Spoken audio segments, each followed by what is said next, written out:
중요시하는 것, 그리고 그러한 자세로 주의 길을 예비하면서 살아가는 사람이 이 세상에서 가장 복된 사람이라는 것을 지난주에 살펴보았습니다.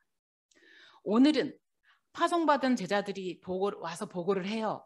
그러니까 예수님께서 그 보고를 받으시고 제자들과 함께 휴식을 하러 가시는 건데요. 수많은 사람들이 또 따라와요, 거기까지. 그래서 예수님께서 쉬지도 못하시고 다시 이제 그 사람들에게 말씀을 가르치시다가 오병이어 기적을 베푸시는 장면이 오늘 본문입니다. 이제 여름이 거의 지나가는 이 시점에서 저와 여러분이 코로나로 또 여러 가지 힘든 일로 수고하고 힘들게 살아오지만 오늘 이 말씀을 통해서 말씀으로 재충전되고 은혜로 힘을 얻어 새롭게 일어서게 되는 귀한 시간 되시기를 다시 한번 주님의 이름으로 축복합니다. 아멘. 첫 번째 살펴볼 것은요, 오늘 본문에서 두 가지만 살펴볼 건데, 첫 번째는 예수님께서 말씀으로 참된 안식과 쉼을 주시도록 말씀을 가르쳤다는 사실이에요. 우리 생각에는 참된 쉼과 안식은 뭔가 들러 나가고 바다로 나가고 계곡으로 가고 그래야 참된 안식이 오고 쉼이 올 것 같잖아요. 그런데 예수님은 그렇지 않았다는 거예요. 예수님을 찾아 빈들까지 따라 나온 사람들에게 애따 먹어라 하고 육의 양식을 먼저 줬다거나 그게 아니라 하나님의 말씀을 가르쳤다는 사실이 굉장히 중요해요. 오늘 본문 길어서 읽지 못했는데 방송실에서는 마가복음 6장 30절부터 34절을 띄워주시겠습니다. 30절에 보면 사도들이 예수께 왔어요. 이제 여기서부터는 제자들 안 그러고 사도들 이렇게 나와요.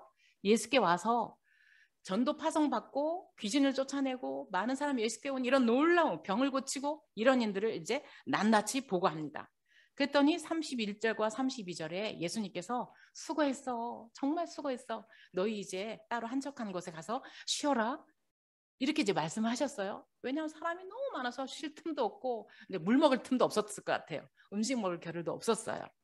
그런데 32절 보니까 배를 타고 따로 한적한 곳으로 갔는데 33절, 34절에 보면 사람들이 어떻게 알고 벌써 도보로 달려와서 예수님이 어디로 가는지 벌써 알고 도보로 달려와서 예수님과 사도들보다 먼저 와서 기다리고 있는 거예요. 34절. 예수께서 나오사 그 큰 무리를 보시고 목자 없는 양 같음으로 인하여 불쌍히 여기사 이에 여러 가지로 가르치셨더라. 아멘. 한번 해볼까요? 아멘. 아멘. 이제 예수님의 말씀을 듣고자 이 빈들판까지 생명수 말씀을 듣고자 사람들이 따라 나왔단 말이에요. 왜 그러냐 하면 당시의 이스라엘은 서기관과 바리새인 율법학자들만 하나님의 말씀을 배웠어요. 율법을 알았어요. 그러니까 일반 백성들은 율법을 모르니까 율법을 어기잖아요. 그러면 죄인 취급하고 끼워주지도 않아요. 그리고 하나님 말씀을 책이 귀한 시대라 그랬잖아요. 책을 읽을 수도 없어. 어디서 생명의 말씀을 배울 기회가 없는 거예요. 그러니까 이 무리들은 어디서 이걸 배워볼까? 그러는데 예수님이 오셔서 여기저기서 생명의 말씀을 전한다고 하니까 사람들이 예수님 소문을 듣고 예수님이 계신다 그러면 거기까지 막 산이고 들이고 바다고 찾아다니는 거예요. 지금도 사람들이 예수님으로부터 생명의 말씀을 듣고자 이 광야 빈들까지 따라 나온 거예요. 그러니까 예수님께서 이들을 보시고 목자 없는 양 같음으로 인하여 불쌍히 여기사 그리고 하신 게 뭐냐면 여러 가지 말씀으로 가르치셨다 이렇게 말씀하시는 거예요. 그래서 당시 이스라엘에서는 에스겔 34장에 예언된 것처럼 이렇게 서기관이나 바리새인이나 율법학자들은 자기만 먹이는 목자야. 자기만 배를 불리고 자기만 먹는 그런 악한 목자로 비유가 되는 거예요. 그래서 양떼들을 먹이는 참 목자가 없어서 많은 사람들이 말씀에 굶주렸어요. 그래서 우리 에스겔 34장 23절 한번 띄워주실까요? 그래서 하나님께서 이렇게 말씀하셨어요. 같이 읽어봐요. 시작. 내가 한 목자를 그들 위에 세워 먹이게 하리니 그는 내 종 다윗이라. 그가 그들을 먹이고 그들의 목자가 될지라. 아멘. 하나님께서 그러면 이렇게 이 당치를 아시고 내가 다윗처럼 내 양떼를 먹이는 목자를 세워줄게. 그리고 보내줄게 했는데 그렇게 예언된 다윗처럼 예언된 목자로 오신 분이 바로 지금 예수님이라는 거예요. 그 예수님께서 목자로 오셔서 이렇게 생명의 말씀에 굶주린 사람들에게 찾아다니시면서 이곳을 저곳로 배를 타고 다니시면서 말씀을 가르치셨다는 거예요. 그리고 오늘 이 빈들같이 찾아온 사람들을 또 하나 예수님은 쉬지도 못하고 말씀으로 가르치셨다는 거예요. 그래서 이 수많은 사람들이 말씀을 들으면서 만족을 얻고 쉼을 얻고 하나님을 발견하고 평안을 얻고 그랬다는 거예요. 마찬가지로 그리스도의 제자인 우리들도 무엇보다도 먼저 말씀으로 이게 충만해져야 해요. 말씀의 갈급함, 영적 갈급함을 느끼는 게 중요해요. 그래서 그것을 육신의 양식 대신 아니면 내가 육신의 어떤 욕구와 필요 대신 하나님의 말씀의 가르침을 받고 하나님의 말씀을 먹고 들음으로 내 영혼이 새 힘을 얻는 게 굉장히 중요해요. 그래서 오늘 본문에 이리 빈들까지 찾아 나온 이 불쌍한 영혼들에게 예수님은 말씀을 가르치는데 좀 이따 보겠지만 말씀을 얼마나 오래 가르쳤는지 이제 해가 저물어 간다 그랬어요. 그러니까 하루 종일 빈들에서 예수님께서 말씀을 가르치셨어요. 저와 여러분도 살아가다가 힘들고 어려울 때 그 무엇 다른 것이 아니라 말씀으로 재충전 받으리라, 말씀으로 새로워지리라, 말씀으로 내 영혼이 살아나리라, 이런 은혜가 임하게 되시기를, 사모함이 임하게 되시기를 주님의 이름으로 축복합니다. 아멘, 아멘. 그래서 저도 이 말씀을 준비할 때 우리 성도들의 삶을 이렇게 생각하고 기도합니다. 한 사람 한 사람 생각하고 기도하면서 어떻게 하면 이 선포될 말씀이 이 성도들에게 위로와 격려가 될까? 어떻게 하면 이 말씀이 또 주를 위해 살고자 하는 용기와 도전이 될까? 그래서 나도 참 주와 함께 살고 싶다. 이런 말씀이 될 수 있을까? 참 고민하면서 기도하면서 말씀을 준비하거든요. 그러므로 정말 저와 여러분이, 저도 기도하지만 여러분들이 이렇게 말씀을 준비하시고 선포하시는 목회자를 위해서 정말 기도 많이 해주셔야 되고, 아울러 저희뿐만 아니라 지난주에 안수받은 우리 남주현 목사님 또 그 가정을 위해서 좋은 목회자가 되도록 늘 기도해 주시기를 주님의 이름으로 부탁을 드립니다. 아멘, 아멘. 그리고 우리가 알 것은 우리의 참 목자는 이렇게 남병태 목사님, 뭐 정은희 목사님, 남주현 목사님이 아닌 거 아시죠? 우리의 참 목자는 우리의 목숨을 버리신 선한 목자 예수님 한 분뿐이십니다. 아멘, 아멘. 목회자도 말씀으로 용기 얻고 새 힘을 얻는 약한 인간일 뿐이에요. 제가 지난주에 어떤 유튜브 설교를 들어봤는데 어떤 목사님이 이렇게 말씀하셨어요. 고백하기를, 목회자는 양무리를 주님 앞으로 잘 따라가도록 여기저기 뛰어다니면서 지저대는 양무리의 개일 뿐이다. 제가 참 감동이 왔어요. 그렇구나. 똑같이 연약한 양이야. 근데 주님 좀 더 잘 따라다니라고 여기 가서 막 저기 가서 막 주님 보고 따라가. 그렇게 짓는 개라는 거예요. 따라서 목회자를 위하여 기도하되 함께 도우면서 기도하면서 오직 나는 눈에 보이는 육신의 목자가 내 목자가 아니라 우리 예수님만이 참 목자다.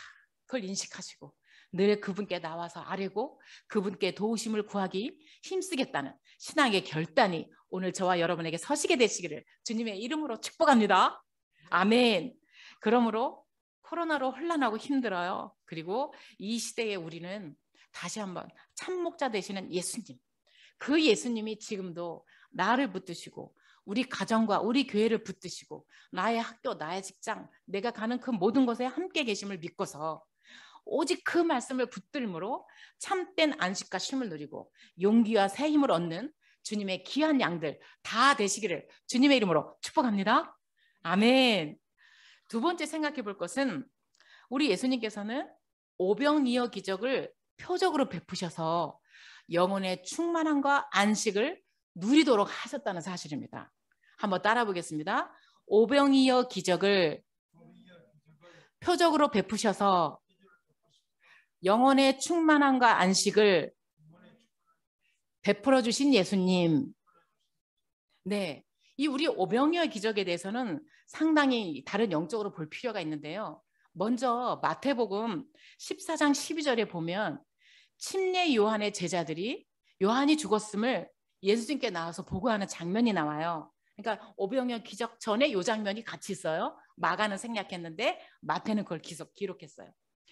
예수님을 메시아로 증거한 친례 요한이 예수님보다 6개월 먼저 태어난 예수님의 사촌 형이거든요. 그런데 이렇게 위대한 선지자가 죽었다는 소식을 요한의 제자들이 와서 보고를 했어요. 또 예수님도 요한은 여자가 낳은 자 중에서 이보다 큰 사람이 없다라고 인정한 선지자가 요한이었어요. 이렇게 큰 선지자가 옳은 말 하다가 헤롯 왕에게 정말 무참하게 목배임을 당해서 죽었다고 했을 때 예수님은 아무런 반응도 하지 않으시고 쓸쓸하게 그냥 빈들로 가셨어요. 그 이유는 침례 요한의 죽음이야말로 하나님의 계획이 지금 단계적으로 이루어지고 있구나. 그리고 6월절도 가까이 오니까 이 죽음은 요한은 예수님의 오실 길을 준비한 사자라고 했잖아요. 근데 요한이 죽었으니까 이제 그 다음은 뭐예요? 예수님 내가 죽을 차례구나. 그걸 이제 예수님이 아신 거예요. 그래서 예수님도 6월절이 가까워진 이때에 이제 무언가를 행하시려고 계획적으로 빈들로 나가신 거거든요. 그리고 이제 여기에 제자들이 돌아와서 보고를 하는 거예요. 이제 말씀을 사모하고 병고침을 받고자 수많은 사람들이 광야 빈들까지 따라왔는데 우리 마가복음 6장 35절부터 44절까지 이제 준비를 해주세요. 방송실은. 마가는 이 빈들까지 따라 나온 목자 없는 양 같은 이들의 영혼을 예수님께서 어떻게 하셨나? 하루 종일 말씀으로 채우셨다는 것을 강조하는 거예요. 하루 종일 그 영혼들을 회복시키시려고 다른 그 무엇이 아니라 말씀을 베푸셨다. 그런데 얼마나 오래 베푸셨는지 날이 저물어 간다라고 기록합니다. 35절 한번 볼까요? 35절 제가 읽어볼게요. 때가 저물어 가매 제자들이 예수께 나와서 여짜오되 이제 말씀을 전하다 보니까 얼마나 오래 했는지 때가 저물어 가요. 그 나온 양들은 하나님의 말씀을 받아 먹느라고 해가 저물어 간지도 모르고 아멘 아멘 하고 있는 거예요. 이곳은 빈들이요. 날도 저물어 가니 36절 무리를 보내어 두루 총과 마을로 가서 무엇을 사 먹게 해주세요. 예수님 이제 이렇게 얘기한 거예요. 여기는 지금 수많은 사람들이 왔으니까 남자만 5,000명이니까 아마 여자들 같이 하면 2만 명이라고 추산을 하잖아요. 수많은 무리가 와서 말씀을 듣고 있는 거예요. 그런데 예수님께서 허기진 제자들에게 너희가 먹을 것 줘라 이렇게 말씀하시는 거예요. 37절 볼까요? 대답하여 이르시되 너희가 먹을 것을 주라. 그러니까 제자들이 우리가 어디 가서 사서 이 많은 사람의 떡을 사와요. 돈도 얼마나 들 텐데요. 이렇게 대답을 하는 거예요. 예수님께서 제자들을 지금 일부러 광야로 데리러 나오셨잖아요.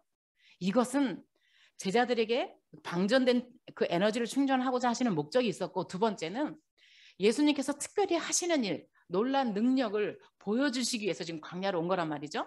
그러니까 예수님의 의도된 행동이 있었단 말이죠.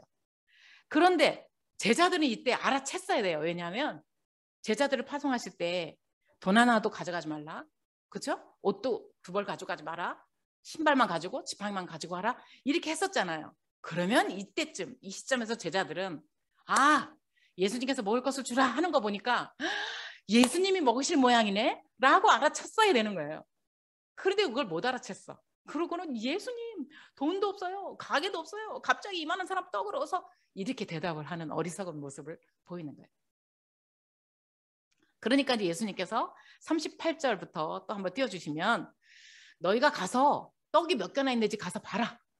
이렇게 이제 제자들을 보내니까 제자들이 무리들에게 가서 알아보니까 있긴 있었어요. 뭐가 있었냐면 떡 5개와 물고기 2마리가 있어요. 그래서 이거를 오병이어라고 하는 거거든요. 한번 따라 볼까요? 오병이어 시작. 오병이어 떡 5개와 물고기 2마리가 누군가 도시락으로 있었던 거예요. 그러니까 예수님께서 39절 사람들을 이제 때를 지어서 앉혀라. 뭐 30명씩 50명씩 100명씩 이렇게 때를 지어 앉혀라. 이렇게 말씀해서 제자들이 다니면서 앉으시오 여러분 앉으시오 이제 우리 예수님이 뭔가를 하실 겁니다. 이제 뭔가 이제 기대가 차기 시작했어요. 40절 그래서 때로 100명씩 또는 50명씩 앉혔습니다. 이제 예수님께서 무엇을 하시나 봤더니 41절 한번 같이 읽어봐요. 굉장히 중요한 말씀이에요. 길지만 같이 읽어요. 네, 준비 같이 읽어요. 큰 소리로 시작. 예수께서 떡 5개와 물고기 2마리를 가지사 하늘을 우러러 축사하시고 떡을 떼어 제자들에게 주어 사람들에게 나누어 주게 하시고 또 물고기 2마리도 모든 사람에게 나누심에 아멘. 이 말씀은 우리가 그냥 읽었지만 굉장히 중요한 말씀이에요. 예수님이 하늘을 향하여 축사했단 말은 하나님께 감사했다는 거거든요. 축사를 하신 후에 떡을 그냥 통째로 주고 니네가 나눠줘라 한 게 아니라 떡을 떼어 찢어서 제자들에게 주었다는 게 굉장히 중요한 내용이에요. 자, 예수님은 유대인들의 그 식사 방법은 아버지가 떡을 들어 축사하고 떼어서 주면 식사가 시작되는 것과 똑같이 예수님이 이제 축사하고 떡을 이렇게 찢어서 떼어서 제자들에게 나누도록 했습니다. 자, 여러분이 제자라고 생각해 봅시다.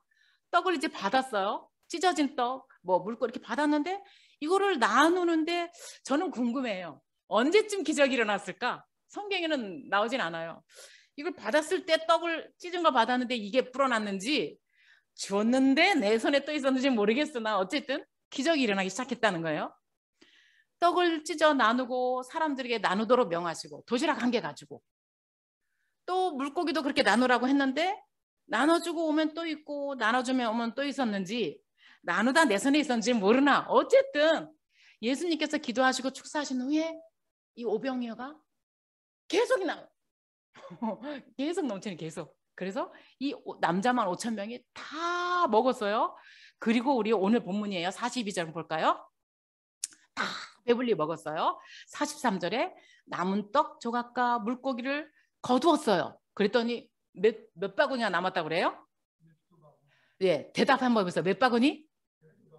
12바구니 차게 거두었다 그래요. 그래서 44절 떡을 먹은 남자 숫자까지 나왔어요. 5,000명이었더라. 저는 이걸 나누는 현장에 제자들의 마음이 얼마나 흥분됐을까 생각이 들어요. 줬는데 또 있네. 너무나 이걸 나누면서 제자들의 마음에는 예수님은 하나님이시구나. 마음이 안 들었겠습니까? 그러지 깨닫는 거. 그러니까 예수님은 제자들이 이거를 알아야만 되기 때문에 제자들에게 떡을 찢어서 또 고기도 나눠서 이렇게 주도록 했단 말이에요. 이 오병이어 기적은 사복음서에 다 기록된 거예요. 다른 기적들은 부분 기록되어 있는데 이 오병이어 기적만큼은 마태, 마가, 누가, 요한 네 제자가 다 기록했어요. 그리고 이사야는 예수님 오시기 전 약 700년 전에 몇 년 전에요? 약 700년 전에 이러한 잔치가 있을 것을 예언해서 그렇게 놓았어요. 한번 볼까요? 이사야 55장 1절 한번 같이 읽어볼게요. 이사야 55장 1절 말씀입니다. 같이 읽어요. 시작. 오호라 너희 모든 목마른 자들아 물로 나오라. 돈 없는 자도 오라. 너희는 와서 사 먹되 돈 없이 값 없이 와서 포도주와 젖을 사라. 아멘. 아멘. 그러니까 이미 예수님이 이렇게 모든 사람들에게 돈도 없이 값 없이 이 떡과 물고기를 주실 것을 이렇게 예언을 해놓았어요. 그래서 이 잔치는 지금 광야 빈들에서 베풀어진 이 잔치는 좀 전에 나왔던 헤롯 왕궁의 잔치와는 비교가 안 되는 거죠. 헤롯 왕궁의 잔치는 어땠어요? 세상 고관 대작들이 다 모였지만 음란과 탐욕과 함께 하나님의 사람을 죽이는 잔치에 불과했잖아요. 그렇잖아요? 그런데 이 예수님의 광야 빈들의 잔치는 가난하고 어렵고 힘들고 마음이 상한 사람들이 모였는데도 불구하고 여기는 예수님의 말씀의 잔치와 함께 영적인 허기를 채우고 생명을 살리는 잔치가 된 줄로 믿습니다. 아멘. 아멘. 마가는 이 오병이어 기적을 통해서 세상 왕인 헤롯과 만왕의 왕인 참 예수 그리스도를 대비시켜서 누가 우리의 진짜 왕이냐, 누가 우리의 진정한 목자냐, 누가 우리의 생명을 살리는 분이냐, 이걸 지금 비교해주고 있는 거죠. 또한 마가는 이러한 오병이어 기적에는 단순히 5,000명의 배고픔을 해결한 것, 이것보다 더 중요한 의미가 있다는 것을 지금 암시하는 거예요. 그냥 단순히 5,000명의 배고픔을 해결한 것일까? 그렇지 않다는 거죠. 요거를 더 자세히 쓴 사람이 누구냐면 요한이에요.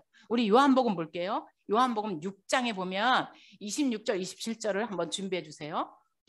이 오병이어의 기적으로 배고픔을 받은 사람들이 요한복음 6장에 보면 와, 예수님을 따라가면 되겠네 하고 예수님을 왕 삼으려고 따라왔어요. 그래서 예수님께서 피하셨어.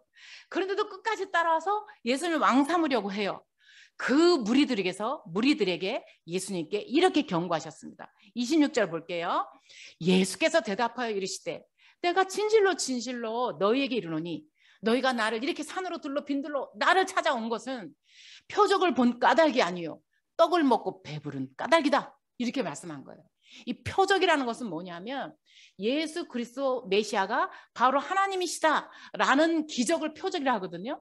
그러니까 예수님은 계속 표적을 보이는 거예요. 내가 그다. 내가 구약에 예언된 메시아다. 내가 바로 하나님 보내실 그 사람이다. 내가 하나님이다라는 것을 보여주는 표적으로 지금 오병이어 기적을 일으켜준 거거든요. 그런데 이제 27절 볼까요? 사람들은 비표적으로 예수님이 하나님이신 걸 알지 못하고 양식을 해결해주는 분으로만 알아서 27절 이제 예수님께서 안타까워서 이렇게 경고를 하시는 거예요. 썩을 양식을 위하여 일하지 말고 영생하도록 있는 양식을 위하여 하라. 이 양식은 인자가 너희에게 주리니 인자는 아버지 하나님께서 인치신 자니라. 아멘. 아멘. 그래서 이 썩을 양식을 위해서 이 빈들로 들판들로 따라오지 말고 영원한 양식, 생명을 주는 양식을 위해서 일해라 하면서 길어서 읽지는 않겠지만 그 뒤로 우리 요한복음 6장이 딱 이 내용인데요. 58절까지 예수님이 막 속사포처럼 쏘내십니다. 뭐라고 말씀하시냐면 너희가 하나님께서 보내신 자를 믿는 것이 하나님의 일이야. 그리고 29절에 나는 생명의 떡이야. 그리고 35절에 나를 믿는 자마다 영생을 얻는다. 40절에 너희 조상들이 광야에서 만나를 먹었지만 그러나 죽었지. 그러나 49절에 내가 주는 이 떡은 먹고 조상들이 먹고 죽은 만나 같은 것이 아니야. 내가 주는 이 떡을 먹으면 영생하는 떡이야. 막 예수님이 막 그렇게 속사포처럼 하십니다. 그리고 53절, 55절은 같이 한번 읽어볼게요. 53절, 55절에 이렇게 말씀하십니다. 제가 53절 읽어볼게요. 예수께서 이르시되 내가 진실로 진실로 너희에게 이르노니 인자의 살을 먹지 아니하고 인자의 피를 마시지 아니하면 너희 속에 생명이 없느니라. 54절 같이 읽어요. 시작. 내 살을 먹고 내 피를 마시는 자는 영생을 가셨고 마지막 날에 내가 그를 다시 살리리니. 55절 제가 읽을게요. 내 살은 참된 양식이요 내 피는 참된 음료로다. 아멘. 다 같이 아멘. 아멘. 이렇게 예수님이 얼마나 안타까운지 오병이어 기적을 행해 주시고 이것이 나를 상징하는 거라고 말씀해 주시고 내가 떡을 찢어준 것처럼 내 살을 찢어준 것을 알게 하시려고 했는데 몰라요. 그저 육신의 양식, 병고침, 세상에 잘 되는 거, 세상의 평강 그걸 구하려고 왕으로 삼으로 오는 이들을 보면서 예수님이 너무나 안타까우니까 막 속사포로 말씀을 선포하시고 경고하신 겁니다. 이처럼 예수님의 오병이어의 기적은 바로 자신을 인간들에게 생명으로 내어주시고자 자신이 십자가에서 살이 찢기고 또 피 흘릴 것에 대한 표적으로 행하신 기적이 바로 오병이어의 기적입니다. 단순히 배나 불리려는 그런 기적이 아니라는 거죠. 표적으로 주신 거예요. 표적으로. 표적이라는 아까도 말씀드렸지만 예수님이 메시아다. 하나님이시다. 이걸 증명하는 것이 표적이란 말이죠. 그래서 예수께서 떡을 나누어 주실 때도 그냥 주신 게 아니라 통째로 준 게 아니라 찢어서. 예수님의 마음은 얼마나 지금 안타깝겠습니까? 물론 예수님도 육신이잖아요. 그러니까 내가 메시아고 하나님인 건 감사하나 예수님도 육신의 고통을 겪으셔야 되니까 내 살을 찢어주실 때 마음이 얼마나 안타깝겠습니까? 그래서 내 살을 찢어서 제자들의 손에 얹어주면서 이것을 나누어줘라. 그렇게 말씀하시는 거예요. 그래서 떡을 떼어 찢어서 사람들에게 나눠주라고 명하셨어요. 하지만 이 당시의 사람들은 이것을 표적으로 알지 못했죠. 그리고 단지 배고픔 해결받는 만나와 같은 것으로 그렇게 알았기 때문에 사람들이 믿지 못했죠. 그리고 많은 사람들이 말하기를 이 말씀이 어렵도다 이렇게 말씀하시고 예수님을 떠나게 됩니다. 그리고 소수의 무리들 정말 예수의 제자들만 남잖아요. 예수님 그러잖아. 너희도 가려느냐? 그러니까 베드로가 말하잖아요. 생명의 말씀이 주님께 있는데 저희가 어디로 가요? 저희는 예수님께 있을 거예요. 그렇게 대답을 하는 거죠. 병고침을 받고 또 떡을 얻어먹고 이생의 자랑, 안식의 정욕, 복을 얻는 수단으로 예수님을 따르는 사람들은 결국 실망하고 예수님을 떠날 수밖에 없는 거죠. 그러나 우리는 이 말씀을 영적으로 이해하고 또 믿은 저와 여러분은 예수님을 내 생명의 능력과 주인으로 왕으로 끝까지 믿고 따르며 주께 남아있는 복된 자들 되시기를 주님의 이름으로 다시 한번 축복합니다. 아멘, 아멘. 이 사복음서 저자들은요, 예수님이 생명의 능력이라는 것, 예수님이 참 목자요 왕되심이라는 것을 사람들이 알기를 원했어요. 그 현장에 있던 자신들도 몰랐거든요. 그래서 나중에서야 이게 너무나 안타까워서 사복음서 기자들이 열심히 오병이어 기적을 제일 길게 적어요. 모든 제자들이 길게 적어요. 그리고 지금 이 복음서를 읽는 후세의 모든 사람들도 예수님이 내 목자요 능력이요 참 왕되심을 알고 예수 안에서 참 자유와 안식과 평안함, 풍성함을 누리기 위해서 이 오병이어의 기적을 기록했다는 사실을 믿으시기를 주님의 이름으로 축복합니다. 아멘, 아멘. 하나님은 우리를 이토록 존귀하신 주님만으로 만족한 삶을 살라고 부르신 줄 믿습니다. 아멘, 아멘. 그래서 우리를 가정과 교회와 학교와 직장 등에서 내 곁에 두신 사람들을 바라볼 때에 목자 없는 양같이 불쌍히 여겼던 예수님의 눈으로 보기를 원하십니다. 그 사람들을 바라볼 때에 이들을 위해서 예수님의 마음으로 또 제자들이 그 예수님의 살과 피를 나눌 때 풍성하고 만족했던 것 같은 그 마음으로 바라보면서 이들을 사랑으로 섬기고 주님의 눈으로 바라보고 기도해 주라고. 그것이 우리의 사명임을 저 여러분이 이 시간 다시 한번 깨닫게 되시기를 주님의 이름으로 축복합니다. 아멘. 이걸 사명으로 알면 우리의 삶과 자세는 달라지게 되어 있는 겁니다. 따라서 우리 위에 기꺼이 자신의 살과 피를 나눠주신 예수님처럼 그리고 오병이의 기적을 체험하고 나눌 때 그 마음의 은혜로 충만했던 제자들처럼 우리도 주님이 기뻐하시는 일에 우리의 마음과 시간과 물질을 사용할 때 영과 혼과 육이 충만해지시기를 주님의 이름으로 축복을 드립니다. 아멘. 우린 내 것이 아니잖아요. 나도 내 것이 아니고 내가 주를 위해 뭔가 한다고 할 때 내 것을 하는 게 아니잖아요. 주님이 주신 모든 것으로 섬길 수 있음에 감사한 거잖아요. 그리고 그렇기 때문에 자랑할 것도 없고 교만할 것도 없고 낙심하거나 비교할 것도 없고 그저 주어진 여건에서 믿음의 분량대로 주님을 섬길 때 내가 받는 은혜와 기쁨은 더 커지는 줄로 믿습니다. 아멘. 이러한 영혼의 충만함과 안식을 경험하며 사는 이 믿음의 비밀이 이 시간 저와 여러분의 것 되시기를 주님의 이름으로 축복합니다. 아멘. 결론입니다. 세상 가운데서 우리는 영육 간의 에너지가 때로는 방전되고 소진될 때가 많습니다. 이러할 때 진정한 안식과 쉼은 어디서 오나? 오직 주님의 말씀으로 온다. 그분의 능력 안에 거할 때 온다. 이것을 붙드시기를 주님의 이름으로 축복합니다. 아멘. 예수님의 제자들도 예수님께 나왔을 때에 그분 안에 그분과 함께 말씀 안에 거할 때 참으로 쉼을 누렸습니다. 우리도 주 앞에 나오는 것이 내게 안식과 쉼이 되어야 합니다. 말씀과 기도와 예배로 충전함으로 그것이 은혜와 능력이 되어야 할 줄로 믿습니다. 아멘. 따라서 세상 사람들은 산과 숲과 계곡으로 가지만 우리는 주일마다 교회로 오는 겁니다. 그래서 물론 우리도 어디든 갈 수 있어요. 산 가고 들 가고 할 수 있지만 우리에게 가장 중요한 것은 그리스도 안에서 참된 안식이기에 바쁜 거, 염려, 근심, 걱정, 분주함을 떠나서 오히려 조용히 예수님이 계신 곳으로 나오는 겁니다. 이렇게 만일 우리가 말씀과 기도와 예배로 충전하지 않으면 아이고 귀찮네, 아이고 힘드네 이렇게 된다는 겁니다. 우리가 말씀과 기도와 예배로 충전하지 않으면 세상에서 열심히 살긴 사는데 뭔가 허전하고 채워지지 않는 느낌이 든다는 겁니다. 여러분 핸드폰도 한번 보세요. 우리 남주환 목사님이 이제 핸드폰으로 바꿔서 좋은 거 지금 했거든요. 뭐 듀얼 그거예요. 탁 옆으로 착 가로 세로 본능 돌아가는 그거예요. 최신형.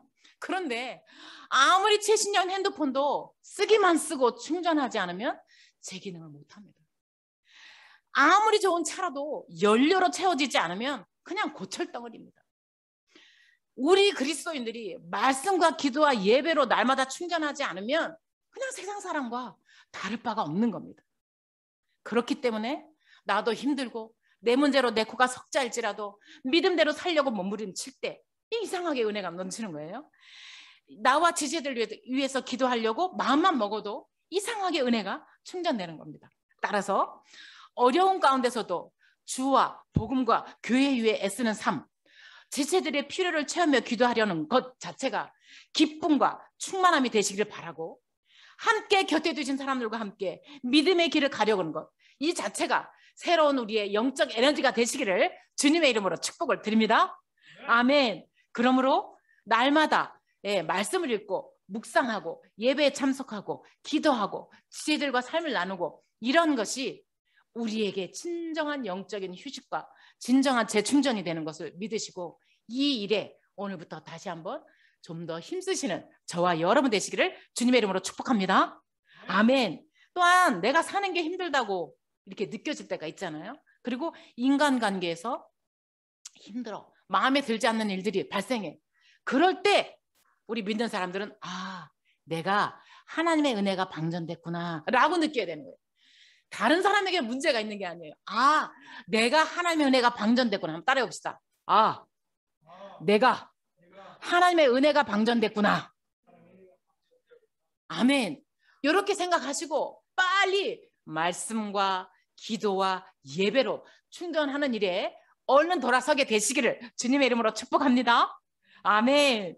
네, 우리는 그래서 매일 우리 자신의 문제를 놓고 기도도 해야 되고, 또 그 말씀과 기도를 통해서 하나님을 날마다 새롭게 만나고, 또 말씀을 통해서 나 자신을 돌아보고 은혜 안에 거하기로 날마다 결심을 해야만, 그래야만 주님이 선한 목자가 되어주시는 것이지, 에라 모르겠다 하는데 저절로 주님이 선한 목자가 되어주시는 게 아니라는 겁니다. 우리 마지막으로 성경 한 절 읽고 마치겠습니다. 계시록, 요한계시록 7장 16절부터 17절 한번 띄워주시면, 우리 주님께서는 이렇게 말씀하셨습니다. 그들이 다시는 추리지도 아니하며 목마르지도 아니하고 해나 아무 뜨거운 기운에 상하지도 아니하리니. 17절.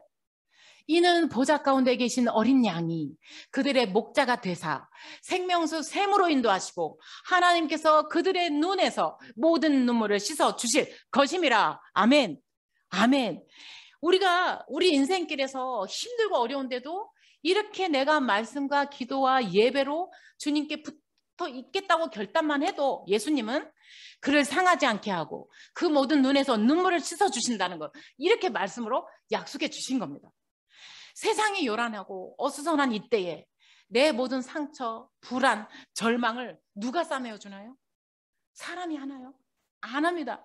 주님이 해주신다고 약속하셨기 때문에 그 주님 앞에 나와서 주님 안에서 안식과 쉼을 누리고 새 힘과 새 능력을 얻는 인생이 참으로 복된 인생이며, 그 복된 인생이 저와 여러분 되시기를 주님의 이름으로 축복합니다. 아멘. 그러므로 힘들고 어려운 인생길로 우린 또 일주일 나갑니다.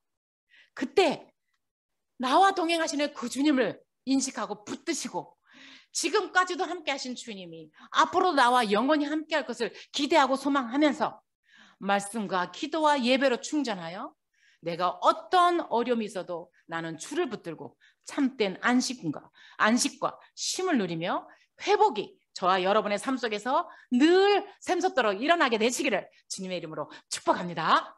아멘. 우리 1분만 기도하시고 또 고백 찬양 온전케 되리 고백을 드리도록 하겠습니다. 기도하시겠습니다.